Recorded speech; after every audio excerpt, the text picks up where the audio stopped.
Camera off রাখা খুবই দুঃসাধ্য, কারণ এখানে প্রাকৃতিক সৌন্দর্য, পাহাড়ি লীলা খেলা দেখার পরে কিন্তু ক্যামেরা অফ রাখতে পারতেছিলাম না। বারবারে কিন্তু ক্যামেরা অফ অন করতেছিলাম। পাহাড়ের এই যে সৌন্দর্যটা দেখতেছেন, যদি গ্যাপে গ্যাপে ধরা পড়ে কিছুটা, অসাধারণ কি অসাধারণ, একদমই অনুভূতি। এই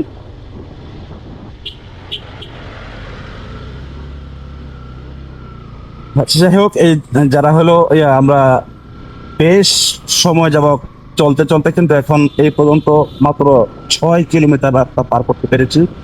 আর এখানে সবচেয়ে ভয়ানক বিষয় হলো, আপনি যখনই টার্নিং এ যাবেন, আপনার সেফটিটা নিয়ে যতটুকু পারেন আপনি একটা সাইড নিয়ে থাকবেন। কারণ ওই যে চাঁদের গাড়ি, চাঁদের বাতির কসম খায় একটা কথা বলে না, এই চাঁদের গাড়িটা সে যখন টার্নিং করে, ও মনে করে যে রাস্তাটা ওর, এবং ও নিজেই চলতেছে আর কেউ নেই সামনে, আর কিছু পরে তাকে ও টিপটা টিপটা মনে করে পিছিয়ে চলে যাবো। অতএব আপনারা যারা যারা এখানে বাইক নিয়ে বিশেষ করে আসতে চান, ওদেরকে ফলো করবেন আপনারা। ওরা আপনাকে কখনো ফলো করবে না, ওরা আপনার ভালো মন্দটা দেখবে না। আপনারা সতর্ক থাকবেন, যেন যাতে করে আসলে কোন জায়গার ছবি তুলবো কোন জায়গায় তুলবো না, এরকম কোনো মানে দিশাই পাচ্ছি না।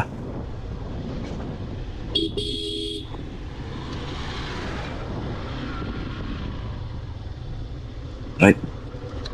Oh.